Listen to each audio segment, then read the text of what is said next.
चमोली के माणा कैंप के पास सुबह आए एवलांच में सड़क बनाने में लगे 57 मजदूर बर्फ में दब गए। इनमें से 32 मजदूरों को निकाल लिया गया। बाकी के बचे मजदूरों के लिए बचाव अभियान जारी है। ये तस्वीरें बर्फबारी के बाद के बचाव अभियान की हैं। सेना आईटीबीपी के जवान बर्फ में दबे मजदूरों को बाहर निकाल रहे हैं। 32 मजदूरों को बचाया जा सका है। 25 मजदूरों की अभी तलाश जारी है। ये तस्वीरें बताती हैं कि रेस्क्यू टीम बर्फ में दबे मजदूरों को निकालने के लिए अपनी पूरी ताकत झोंकती है और इन्हें बचाने के लिए सेना के जवान देवदूत बनकर लगातार अपने काम में जुटे हैं। अब समझिए कि कौन कौन सी टीम इस ऑपरेशन में जुटी है। मजदूरों को बचाने के लिए आईटीबीपी की टीम, गढ़वाल की टुकड़ी, एसडीआरएफ की टीम और एनडीआरएफ की टीम लगातार काम कर रही है। वहाँ पे करीब 8 बंकर में 57 बीआरओ के लेबर्स जो वहाँ नियमित रूप से रहते हैं स्नो क्लियरिंग के लिए आर्मी मूवमेंट को देखते हुए, तो वो लोग वहाँ थे और वो अभी ट्रैप्ड बताए जा रहे हैं। और उस एरिया में कोई कैजुअलिटी की सूचना हमारे पास नहीं आई है। आईटी पुलिस की टीम मोबिलाइज हो चुकी है। अभी जब तक पूरा सही प्रकार से वहाँ पर रेस्क्यू नहीं हो जाएगा तब तक ये कहना मुश्किल है कि अभी कितने लोग बाहर हैं, कितने लोग अंदर हैं, क्योंकि कुछ लोगों का ये कहना है कि कुछ लोग पहले भी बाहर निकल गए थे। माणा में चल रहे रेस्क्यू ऑपरेशन में कई तरह की समस्याओं का भी सामना करना पड़ा है। खराब मौसम के चलते हेलीकॉप्टर उड़ान नहीं भर पा रहे हैं, तो फंसे लोगों को बचाने के लिए एसडीआरएफ ड्रोन की भी सहायता ले रही है। लेकिन भारी बर्फबारी के कारण ड्रोन से ऑपरेशन जारी रख पाना भी मुश्किल साबित हो रहा है। उत्तर प्रदेश का संभल शहर एक बार फिर से सुर्खियों में था। एक बार फिर से वजह शहर की जामा मस्जिद थी, लेकिन इस बार मुद्दा रमजान से पहले मस्जिद की रंगाई पुताई का था, जिसे लेकर मस्जिद कमेटी इलाहाबाद हाई कोर्ट पहुंची थी, जिस पर आज हाई कोर्ट ने अपना फैसला सुनाया। संभल की जामा मस्जिद में रमजान से पहले आखिरी जुमे की नमाज के बाद कोई बड़ी हलचल नहीं दिखी। बेशक सबको इलाहाबाद हाई कोर्ट के फैसले का इंतजार था, लेकिन सब इस पक्ष में हैं कि माहौल बेहतर हो।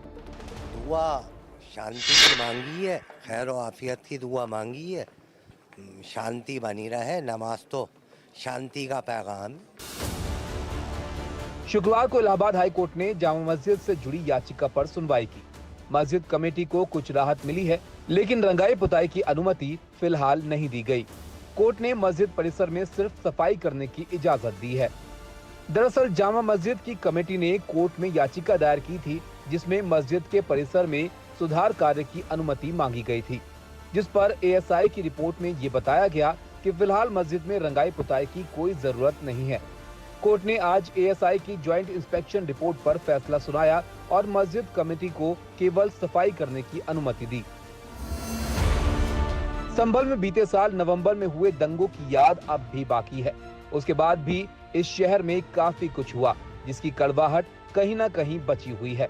एक पक्ष मस्जिद को हरिहर मंदिर मानता है और इस मुद्दे के लिए संभल के पूर्व सांसद को जिम्मेदार ठहराता है, लेकिन तमाम शिकवे शिकायतों के बीच लोग मानते हैं कि माहौल सुधरा है, इसे और बेहतर बनाने की जरूरत है। माननीय उच्च न्यायालय ने जो भी आदेश दिया है उसका पालन होना चाहिए। संभल हिंसा का शहर पर असर इतना गहरा हुआ है कि प्रशासन सतर्क है। एक तरफ जांच को रफ्तार दी जा रही है, तो दूसरी तरफ जामा मस्जिद के नजदीक चौकी का निर्माण भी तेजी से हो रहा है। योगी सरकार के खिलाफ अखिलेश यादव अब जनता के बीच एक किताब बांटने वाले हैं। राज्य सरकार की तरफ से महाकुंभ को लेकर क्या कमियां रह गईं और प्रयागराज आने वाले श्रद्धालुओं के लिए समाजवादी पार्टी के कार्यकर्ताओं ने क्या क्या किया, इस किताब में इसका पूरा ब्यौरा होगा। अखिलेश यादव ने अब अपने संगम स्नान पर एक किताब बंटवाने का फैसला किया है। किताब में चर्चा भी होगी कि सपा कार्यकर्ताओं ने श्रद्धालुओं के लिए क्या क्या किया। दरअसल बीजेपी अखिलेश को सनातन विरोधी साबित करने में लगी है। बीजेपी ने समाजवादी पार्टी के पीडीए वाले फॉर्मूले को तोड़ने के लिए ये रणनीति बनाई है। कोशिश हिंदू वोटरों को एकजुट करने की है, इसलिए अब बीजेपी कह रही है कि ये सब दिखावा है। अखिलेश यादव जी और पूरी समाजवादी पार्टी कुंभ को बदनाम करने के लिए कोई कोर कसर नहीं छोड़ रही थी। महाकुंभ बुलेटिन बाकायदा जारी करके अफवाहें फैलाने में अखिलेश यादव जी पहले से ही लगे हुए थे, लेकिन अब जब कुंभ में आशातीत सफलताएं हुई है, 66 करोड़ 30 लाख से ज्यादा लोगों ने कुंभ में डुबकी लगाई है, तो अब अखिलेश जी को लग रहा है कि कहीं सनातन एकजुट होकर के उनके इस पीडीए के एजेंडे को कमजोर कर रहा है, तो अब वो कुंभ का श्रेय लेने के लिए फिल्म बनवा रहे हैं।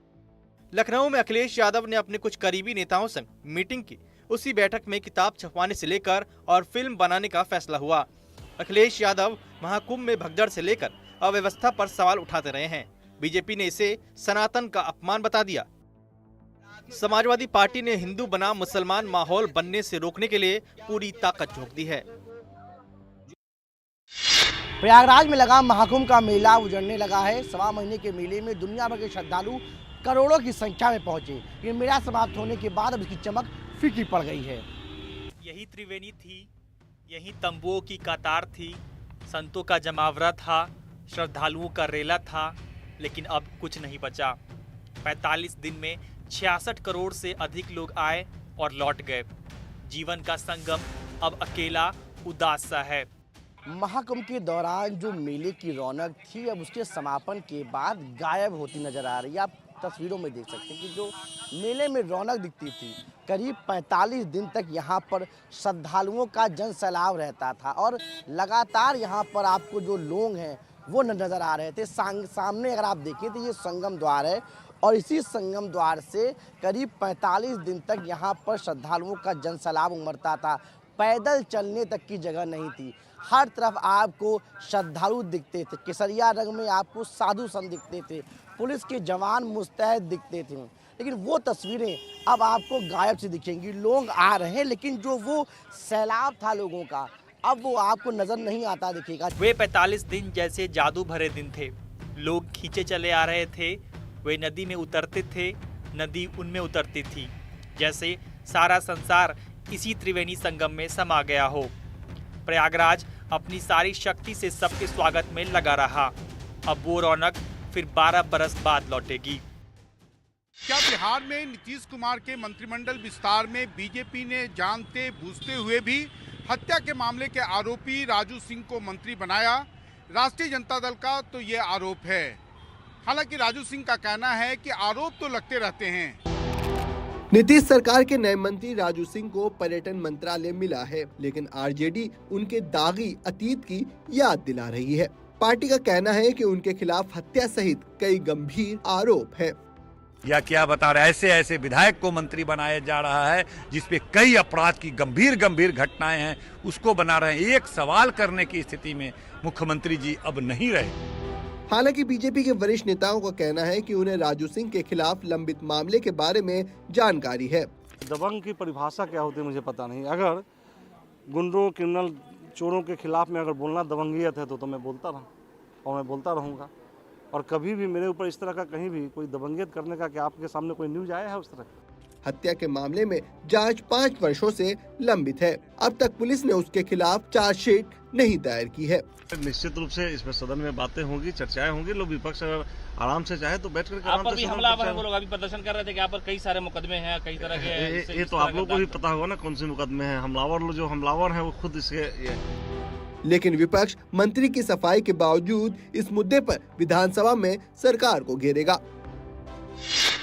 दिल्ली की विधानसभा पर आज दिल्ली के स्वास्थ्य सेवाओं की सीएजी रिपोर्ट रखी गई। इसमें कहा गया कि केंद्र सरकार ने जो पैसे कोविड के दौरान दिए उसमें से दिल्ली सरकार ने 200 करोड़ रुपए खर्च ही नहीं किए। इसके अलावा दिल्ली सरकार के मोहल्ला क्लिनिक पर भी कई सारे गंभीर सवाल खड़े किए गए। शुक्रवार को दिल्ली विधानसभा में स्वास्थ्य सेवाओं पर जो सीएजी रिपोर्ट रखी गई उसके मुताबिक यहाँ ये सेवाएं बदहाल हैं। इन पर पूरा खर्च नहीं किया गया। कोविड के दौरान केंद्र सरकार ने 787 करोड़ रुपए दिए, लेकिन खर्च केवल 582 करोड़ किए गए। दवा और पीपी किट के लिए 119 करोड़ रुपए में से महज 83 करोड़ रुपए खर्च हुए। दिल्ली सरकार को 32,000 बेड बढ़ाने थे, लेकिन 10 साल में महज 1357 बेड ही बढ़े। मौलाना आजाद मेडिकल कॉलेज में 503, लोकनायक अस्पताल में 581 पद समेत 8,000 से ज्यादा पद खाली हैं। इसके चलते सर्जरी, प्लास्टिक सर्जरी और छोटे ऑपरेशन के लिए 4 महीने से लेकर 12 महीनों तक का इंतजार करना पड़ता है। के नाम पर इन्होंने दिल्ली को तार-तार किया। अरे हेल्थ के नाम पे भ्रष्टाचार कर गए, जो जीवन रक्षक चीजें होती हैं, जीवन रक्षक दवाइयों के नाम पे घोटाला कर गए, मोहल्ला क्लिनिक के नाम पे घोटाला कर गए, हॉस्पिटल नाम बनाने के नाम पे घोटाला कर गए। और तो और कोविड के नाम पे जब लोग मर रहे थे ना, अपनी जान को बचाने के लिए तरस रहे थे ना, अब उसमें भी घोटाला कर गए। उधर आम आदमी पार्टी के विधायकों को शुक्रवार को भी विधानसभा के अंदर नहीं जाने दिया गया। इसके चलते विधानसभा गेट पर कुछ देर के लिए खासा हंगामा मचा रहा। सीएजी रिपोर्ट पर आम आदमी पार्टी ने पलटवार किया है। रिपोर्ट जो है, अगर उनको ईमानदारी से सीएजी रिपोर्ट पे चर्चा करनी होती तो सारे सीएजी रिपोर्ट टेबल कर देते, विपक्ष को सदन से बाहर नहीं करते। आज सभी विपक्ष के विधायकों को सदन से बाहर करके एक तरफा केवल गाली देने का जो प्रलाप चल रहा है। सीएजी की रिपोर्ट स्वास्थ्य सेवाओं की कई खामियों को उजागर करती है, लेकिन इसके साथ ही इसके बेहतर करने के सुझाव भी दिए गए हैं। उम्मीद है कि इस रिपोर्ट पर महज सियासत न होकर इसके सुझावों पर भी अमल किया जाएगा।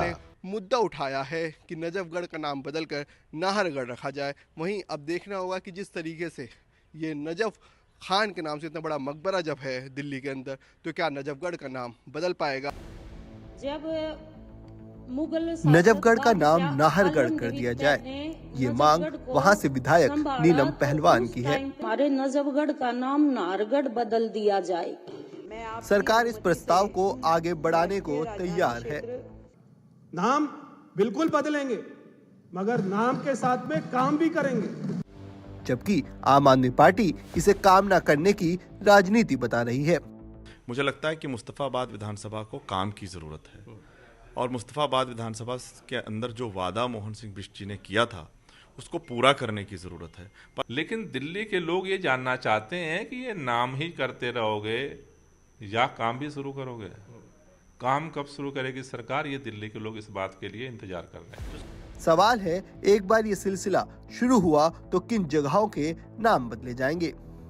बीजेपी सूत्रों के मुताबिक वह 40 नाम बदलने की तैयारी में है। केंद्रीय गृह मंत्री अमित शाह ने आज एक उच्च स्तरीय बैठक की, जिसमें उन्होंने दिल्ली पुलिस के टॉप ऑफिशियल्स को सख्त निर्देश दिए हैं कि बांग्लादेशी और रोहिंग्यों की जल्द से जल्द जो है पहचान की जाए। बांग्लादेशी और रोहिंग्या घुसपैठियों का मामला राष्ट्रीय सुरक्षा से जुड़ा हुआ है, इसलिए केंद्रीय गृह मंत्री अमित शाह ने दिल्ली पुलिस को यहां रह रहे अवैध घुसपैठियों की पहचान कर इन्हें डिपोर्ट करने की हिदायत दी है। जानकारी के मुताबिक दिल्ली पुलिस विशेष अभियान के तहत इन लोगों की पहचान कर रही है। कई इलाकों में ऑडिट भी चल रहा है। उन लोगों के खिलाफ भी कार्रवाई की जा रही है जिन्होंने इनकी फर्जी दस्तावेज बनाने में मदद की। उन पुलिस वालों के खिलाफ भी कार्रवाई होगी जो अपने इलाके में अवैध रूप से रहने वाले घुसपैठियों के खिलाफ कार्रवाई नहीं कर रहे। हाल में हुए विधानसभा चुनावों में बीजेपी ने अवैध घुसपैठियों के मामले को लेकर आम आदमी पार्टी के ऊपर संगीन आरोप लगाए थे। अब क्योंकि दिल्ली में बीजेपी की सरकार है, यानी डबल इंजन की सरकार है, इसलिए माना जा रहा है कि इनके खिलाफ कार्रवाई सख्ती से हो पाएगी।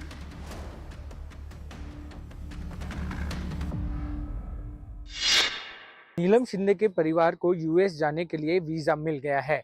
कल नीलम के पिता और उसके चचेरे भाई यूएस के लिए निकलेंगे। इस पूरे मामले में अभी भी नीलम की हालत गंभीर बनी हुई है। कैलिफोर्निया में सड़क हादसे के बाद नीलम शिंदे कोमा में हैं। घर वाले उनकी देखभाल के लिए उनके पास जाना चाहते हैं। इसी आधार पर नीलम शिंदे के घर वालों ने अमेरिका से तत्काल वीजा मांगा था, जिसे स्वीकार कर लिया गया। वीजा मिलने के बाद नीलम के परिवार ने एनडीटीवी इंडिया से खास बातचीत की है। अब खुश हूँ मैं मेरे बिटिया को देखने के लिए। मैं कल ही जाने का है, कल ही जाएंगे हम और उसको मिलेंगे, बस इतना ही। कॉल में हमें ऐसे समझ में आया कि वो जो प्रेशर है वो कम हो चुका है और डॉक्टर के कंट्रोल में आती जा रही है उसके सब मतलब ट्रीटमेंट जो है, तो वो थोड़ा दिलासादायक अभी हमें समझ आया। सतारा की नीलम शिंदे 14 फरवरी को एक हादसे में गंभीर रूप से घायल हो गई थी। उनके सिर, हाथ और छाती में गंभीर चोटें आई हैं। एमएस का लास्ट ईयर था उसका, वो पढ़ने में बहुत अच्छा काम करती थी। वो जो ग्रेजुएशन है इधर का जो सब फर्स्ट नंबर में ही थी, बहुत टैलेंट थी वो।